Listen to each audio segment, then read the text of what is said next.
Things are getting very interesting on Twitter since Elon Musk famously bought Twitter very, very recently. And if ever there was a time to take the online space serious, I think it's now, especially in regards to anonymity. This, I believe, is a sticking point for a lot of people who have big aspirations of creating an online business and being location independent, but not having, or rather, I should say, being tied to this idea that I need to put my face out there, which is a daunting prospect for a lot of people. I remember it was a very, very big barrier to overcome in regards to my online presence and creating the following that I now have.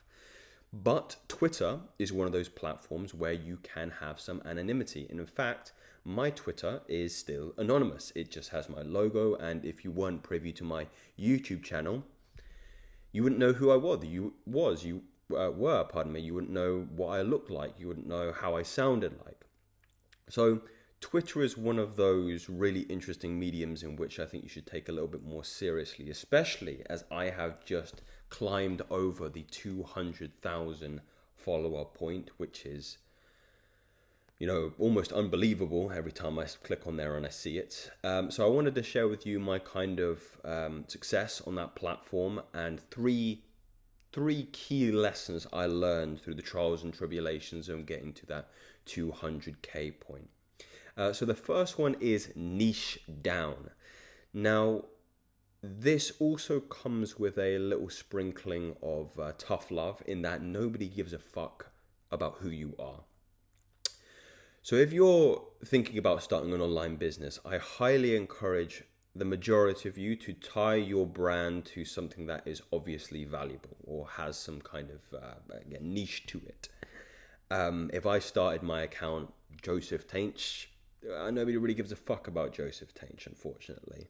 There's no value attributed to that name. It's just a random name. This individual hasn't built the authority to make himself a personal brand yet. Maybe in the future, that's a possibility. And also you guys will have to give me some feedback about how you feel about long form content of me just literally ranting on subjects on here. I'm kind of thinking in a similar way to Hamza Unfiltered. I can maybe do just a Joseph where it's a little bit more intimate and off the cuff thoughts on some of the issues that I tend to speak on. But we're digressing a little bit here. If you are going to create a brand around yourself, you have to tie it to some kind of niche and some kind of value. So I highly encourage you to, let's go through a couple of examples. Let's say the issue is dating. A lot of men are having trouble with dating at the moment. It's an absolute minefield out there in respects of finding a high quality woman. And then when you find that high quality woman, how do you text her? How do you interact with her? Do you, what do those dates look like? So many men are paying other men for services in regards to the skills they're going to need to be able to do that. This could be a opportunity for you. You could mark yourself as, let's say, as a Joseph, the online dating coach, or Joseph, the Tinder expert, or Joseph, the, whatever you want to call it. In that way, you're attaching your name to a particular problem that you're solving and therefore a value you're creating for people. When somebody sees this on a Twitter handle, they don't really care about the name. Again, they don't care about you, but they do care about the solution that you are trying to provide for people. I mentioned a couple there. Online dating. I've been having trouble with online dating. This particular individual is claiming to have some authority, some value on this particular subject matter. So there's no real length to which you can niche down, or limit, in which you can niche down. So I highly encourage you to pick something, and it can be anything. It really can. And don't kid yourself into thinking that you don't have the life experience or skills. I mean, you may not have the skills, but you certainly have the life experience to give some insight into some of the subjects that I'm sure you enjoy, because you wouldn't enjoy them, you wouldn't have that natural curiosity for it. So there's always somebody a couple of steps behind you who's willing to pay, who's willing to give you their attention if there is a solution in mind for them. Same thing with me. The problem I addressed was a pornography problem, sexual energy mastery, and I've cultivated a substantial following just by sharing my insights. I didn't go and do a sexual relationship degree at university. I just took my own prior experiences of my relationships and how I related to my own sexual nature and gave some insight, and people really resonated with it. You can do the same thing.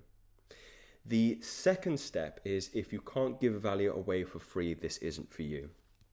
What do I mean by that? Well, I mean, many people will be obsessed about the outcome of a online business, which of course is the pull, is the drawing point to that. It's, I want to build an online income. I want to be location independent. I don't want to have to work a 9 to 5.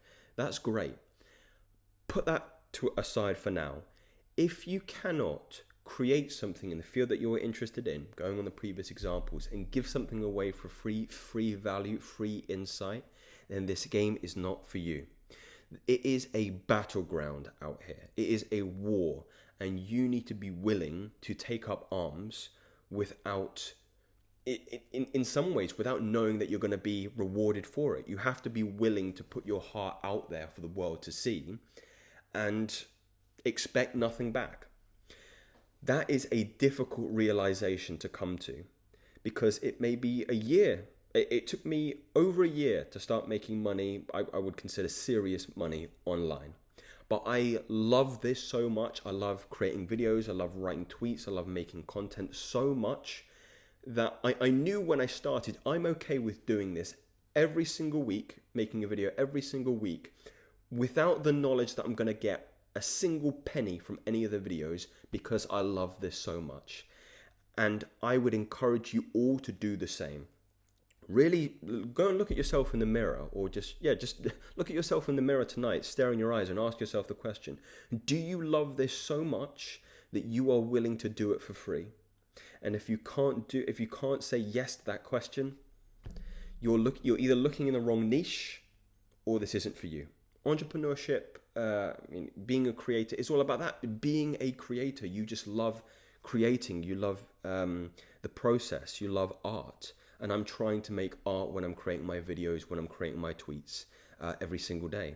And I'm in love with the process. That's the key thing in this, because the process is 95% of the part to get you to that goal. So don't even think about the goal. If you can't enjoy the process, there's no point. There's no point whatsoever. And last but not least is be consistent, feed into the platform and build trust. I know we're getting a little bit away from Twitter there, so I'll kind of tie this back to Twitter specifically. But you have to remember, and it doesn't even need to be Twitter, but any platform, but we are talking about Twitter here, is that the more and more you're engaging in these platforms, in these social networks, the more reliability and trust you're building with that platform. So there isn't a day that goes by that I am not tweeting at least 10 tweets every single day. I have some software that helps me schedule things, so I'm not always on my phone or on my laptop feeding into that Twitter platform, which would be very, very inconvenient considering my other business commitments. But you have to be consistent. Consistency is what separates the best, or people that make it, or who get that goal, from the people that don't. It's just about showing up every day. And I know that's a cliche platitude, and I write more platitudes than maybe anyone, but they won't be platitudes if they weren't true. If there wasn't a high degree of truth to these things.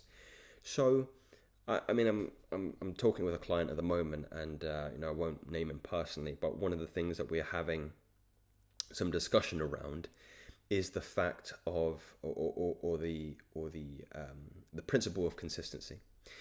And it's been a big back and forth between us, because as a coach, I can only take people 60% of the way there. I always say I like to have people meet me 40% of the way, because otherwise I'd be doing everything for you. If you can't show up every day, it's not going to happen for you. And going back to the logistics of some of the platforms like Twitter, is that they will reduce your reach if they feel you're being inconsistent on the platform. Meaning that if I take a month off Twitter now, if I don't tweet anything for a month and I come back, I'm not going to have anywhere near the kind of engagement that I would have had if I'd been consistent with it. So this is part of your job now, really. If you don't turn up for work every day, you don't get paid. You have to approach your online business in the same way, like it's your job. I turn up to what this is where I work. This is my office. This is my workspace. If I don't come here and I don't write my 10 tweets every single day to be scheduled out there, I don't get paid. That's how you have to look at this. So there is of course that creative play element to it, which I think is the attractive part of it. That helps us keep our whimsy and creative artistry to what we're doing. But also, it's a job. It is a job. There is no getting rid of a job. There's going to be some element of work in it, and if you don't turn up, you don't get paid. So that's really it. And that's probably the most important principle that got me to where I am now, is that I turned up every single day. It may not have been great days every single day, but the fact that I'm here and I'm willing, that's the difference. That's the difference between me and everybody else who's still on this path or has maybe fallen off this path. So gentlemen, those are the 3 things that helped me get to 200,000 Twitter followers, and it's been a remarkable journey. So just to kind of come at this again and maybe synthesize this in a way that's more practical for Twitter. Niche down on Twitter, find a handle that is very, very specific, and knowing people will come for the problem that you're solving, not because it's you solving that problem. The authority you build is later through social proof and the idea that, oh, Joseph or this person can solve my problem. And then you become you make some kind of authority in that field. The second is, if you can't give value away for free, this is not for you. If you are so attached to the outcomes of the monetary benefits to this, you're missing the real fun, which is the process of this. So enjoy writing your tweets. Enjoy giving away products for free. I gave away free ebooks when I started, and people still paid me for them, which was amazing and it changed my life. There's nothing quite like the first time you make $5 online from something that you give away for free. Nothing like it in my experience. Still gives me like chills that I could actually do this. And then the last one is be consistent. This is your job now. My job is Twitter. My job is to be a proactive content creator on Twitter. Elon's talking about giving more monetary opportunities for people who are loyal to the platform and who are creators of the platform. So that's coming too, guys. I know I'm ranting a little bit. I thought I would just give you some of my insights, because I know some of you guys are young, ambitious entrepreneurs, ambitious men, and that there isn't. If you're interested actually in building on Twitter, maybe hit me up. Join my Telegram group, which is free for all of you to join in the link below, and ask me questions about how you can get started, and I can give you a leg up. Always happy to give back to the community that has supported me to where I am now. And gentlemen, pleasure as always. If there was value in this video, please take it. If there's anything invaluable, then discard it. And I will speak to you very, very soon, brothers. Take care.